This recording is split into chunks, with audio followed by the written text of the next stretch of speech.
Hello everyone, it's me and welcome back to my YouTube channel Fantasy Story. आज हम अपने वांगशान fair of happiness के part 9 को explain करने जा रहे हैं। होप आज का पार्ट आप लोगों को पसंद आएगा। अगर पसंद आए तो मेरी वीडियोस को लाइक कमेंट करना मत भूलिएगा। लास्ट पार्ट में जब वांग जी विंग से कहते हैं कि ठीक है, तुम्हें कल से जॉब में आने की कोई ज़रूरत नहीं है, तो विंग वांग जी की तरफ देखते हुए कहता है कि बस इतनी सी बात, बताओ तुम्हें क्या हेल्प चाहिए। वांग जी विंग के एक बड़े से मॉल में लेके जाता है और कुछ कपड़े दिखाने के लिए कहता है। वहाँ पे एक सेक्सी सी गर्ल आती है जिसका नाम म्यान होता है। वांग जी सीजी का आइडिया याद करता है कि जब उसे विंग से बात करना है तो उसे बस उसकी आंखों में देखना है। वांग जी विंग की तरफ देखता है और आंखें बड़े बड़े करते हुए कहता है, दोनों में से कौन सा शर्ट बेटर है। विंग कहता है, पहले तुम मुझे ऐसे देखना बंद करो। वांग जी अपने आईब्रोज भी ऊपर करता है और कहता है, अब ठीक है। विंग कहने लगता है कि अचानक से इसको क्या हो गया है, ये ऐसा बिहेव क्यों कर रहा है। विंग कहता है, ये वाइट वाला ज़्यादा अच्छा लगेगा, इसे ट्राई करके आओ। वांग जी जब शर्ट चेंज करके आता है तो वो तो पहले से भी ज़्यादा हैंडसम लग रहा था। विंग कुछ कहने वाला था तभी मैमन कहती है, wow you are really handsome sir, मैंने आज तक आपके जैसा कोई नहीं देखा।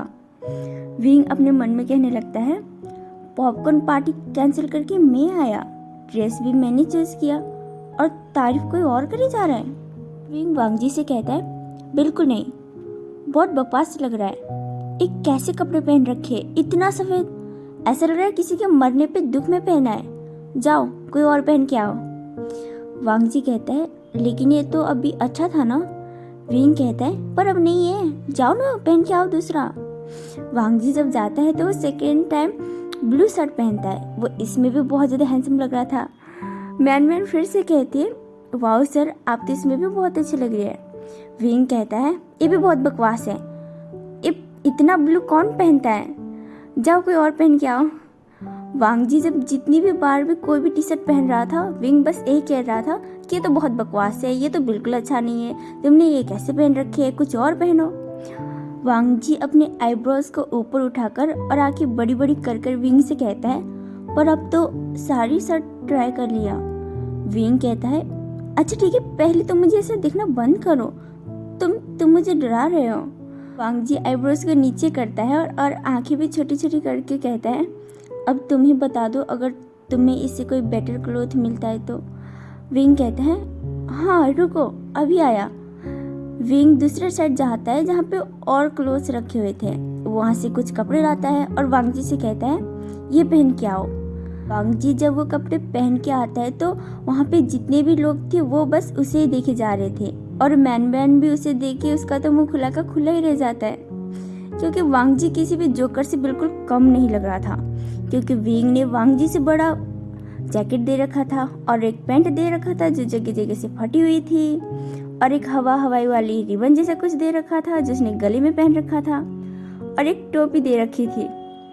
विंग कहता है, परफेक्ट, तुम बहुत अच्छे लग रहे हो।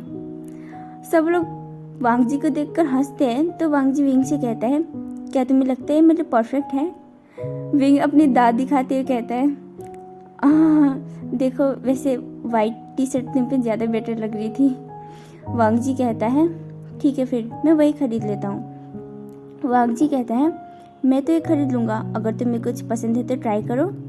विंग कहता है, लेकिन मेरे पास पैसे नहीं है। वांग जी कहता है, मैं दे दूँगा। विंग कहता है, सच में दोगे। वांग जी कहता है, हाँ। विंग कहता है, अगर मैं पूरा मॉल भी खरीद लूँ। तो वांग जी कहता है, मेरे पास इतने पैसे हैं, तुम खरीद सकते हो। विंग कहता है, तो तुम्हें पहले बोलना चाहिए था ना, तुमसे ज़्यादा कपड़े तो मैं ही खरीद लेता। विंग जाता है और एक ब्लैक टी शर्ट ट्राई करके आता है। जब वो बाहर आता है तो इतना हैंडसम लग रहा था, मैन उसे देख रही थी और आंखें बंद भी नहीं कर रही थी। विंग मैन से कहता है, तो क्या मैं हैंडसम लग रहा हूँ। मैन कहती है, मुझे ये तो बोलने की ज़रूरत ही नहीं है, आप तो वैसे भी हैंडसम ही थे। जब ये वर्ड वांग जी के कान में पड़ते हैं तो वांग जी तुरंत अपनी आंखें उठा के मैन की तरफ घूर घूर के देखने लगते हैं। विंग मैन के साथ फ्लर्टिंग करते हुए कहता है, वैसे सच कहता हूँ, मैंने आज तक तुम्हारी जैसे ब्यूटीफुल गर्ल कभी नहीं देखा।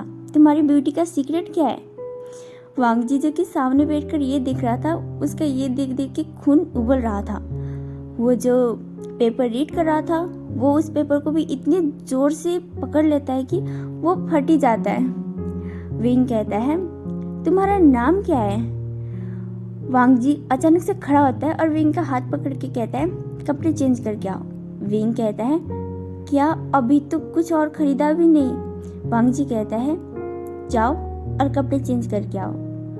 विंग कहता है, पर कुछ तो खरीद लो। वांग जी कहता है, और खरीदने की जरूरत नहीं है। विंग जब क्लोथ चेंज करके आता है तो वांग जी उसका हाथ पकड़ कर कहता है, चलो। विंग कहता है, क्या अभी तो हमने अच्छे से शॉपिंग भी नहीं किया? मैमन कहती है, सर एटलीस्ट वो क्लोथ तो लेके जाइए जो आपको पसंद आए थे। वांग जी कहता है, अब नहीं है। वांग जी तो विंग का हाथ पकड़ के ऐसे लेट जा रहा था जैसे अभी के अभी विंग उसे छोड़ के कहीं भाग रहा हो। जैसे ही वो दोनों मॉल के डोर पे पहुंचते हैं, वांग जी कहते हैं, रुको मैं अभी आता हूँ, और वो वापस चला जाता है। जब वो 2 मिनट बाद आता है तो उसके हाथ में एक शॉपिंग बैग था। वांग जी उस बैग को विंग के हाथ में पकड़ाता है और कहता है, ये तुम्हारे लिए। विंग जब उसे खोल के देखता है तो उसमें वही ब्लैक कलर की टी शर्ट थी जो उसे पसंद आई थी।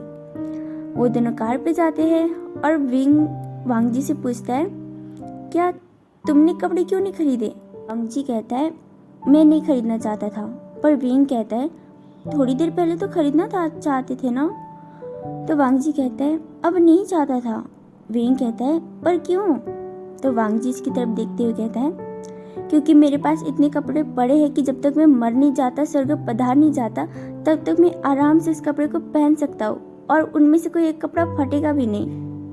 विंग खुद से कहने लगता है, क्या ये अचानक से ऐसे क्यों बोल रहा है? क्या इस पे कोई माता वाता चढ़ गई है क्या? तो फिर वो वांग जी की तरफ देखते हुए कहता है, अच्छा ठीक है, फिर तुमने मेरे लिए ब्लैक टी शर्ट क्यों खरीदा? वांग जी कहता है, ये तुमने पहन रखा था और ये तुम्हें पसंद आया था। मैं नहीं चाहता था कि इसे कोई और खरीदे। विंग तो बस वांग जी को देख ही रहा था और वो सोचता है कि क्या अब वो बोले तो क्या बोले। अकॉर्डिंग टू सुजी के आइडिया, अब वांग जी को विंग को कुछ अच्छे से पैलेस में लेके जाना था, पर बेचारे वांग जी को तो कुछ समझ में नहीं आता कि वो लेके जाए तो कहाँ जाए। तो वो अपने ही रेस्टोरेंट में लेके चला जाता है। वांग जी और विंग दोनों रेस्टोरेंट पहुंचते हैं। वांग जी कहता है, साथ में लंच करते हैं। विंग कहता है, ठीक है। वांग जी और विंग दोनों रेस्टोरेंट में चले जाते हैं और कुछ खाना ऑर्डर करते हैं। विंग कहता है, मुझे स्पाइसी फूड चाहिए। वांग जी कहता है, ठीक है, विंग के लिए आप स्पाइसी फूड ला दो।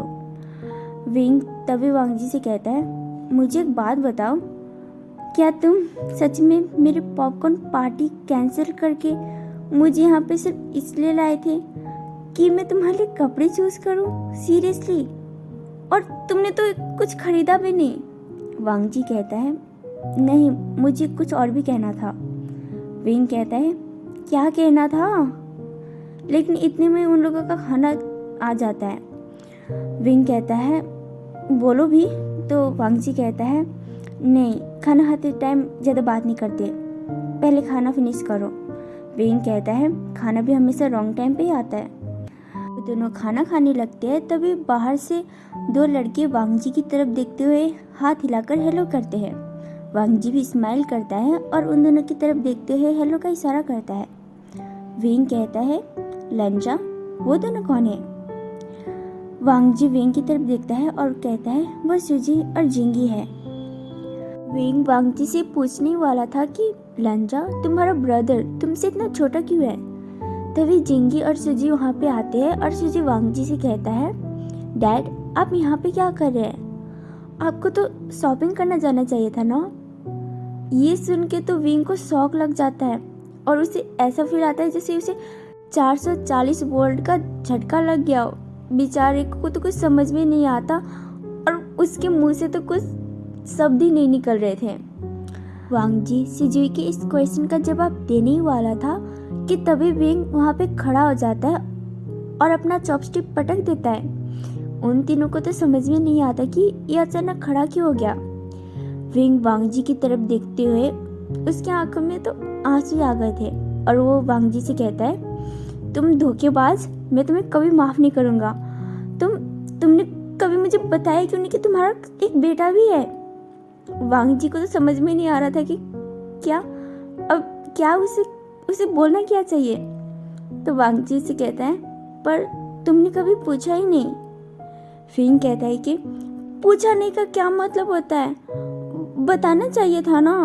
वांग जी कहता है, पर विंग तभी कहता है, एक मिनट, अगर ये लैंजान का बेटा है तो शिजी की मम्मी भी होगी ना। तभी जिंगी उससे कहता है कि आपका कहने का मतलब क्या है, शिजी की मम्मी थी तभी तो शिजी पैदा हुआ। विंग कहता है, अब मुझे समझ में आया, इसकी आज तक कोई गर्लफ्रेंड क्यों नहीं थी, क्योंकि इसने तो सीधा शादी कर लिया था। तभी वांग जी कहता है, मेरा बेटा। विंग कहता है, देखा,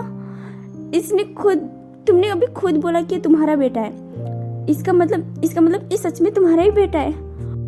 विंग की आंखों में तो आंसू ही आ गए थे और वो वांग जी से कहता है कि तुम बैठो अपनी वाइफ के साथ, मैं जा रहा हूँ। इतना कहकर वो जाने लगता है। वांग जी पीछे से कुछ कहने वाला था, तभी विंग वांग जी की तरफ मुड़ के देखता है और कहता है, भगवान तुम्हें कभी माफ़ नहीं करेंगे धोखेबाज कहीं के, और मुझे कभी दोबारा मैसेज भी मत करना। और इतना कहकर वो चला जाता है। बेचारा वांग जी पीछे से बस ये कहता रह जाता है कि मेरी पूरी बात तो सुन लेते, मेरी तो कोई वाइफ ही नहीं है। सो गाइस, हम आज का पार्ट यहीं पे ख़त्म करते हैं। होप आज का पार्ट आप लोगों को पसंद आया होगा। अगर आज का पार्ट आप लोगों को पसंद आए तो मेरी वीडियोस को लाइक कमेंट करना बिल्कुल भी मत भूलिएगा। And guys, guess what,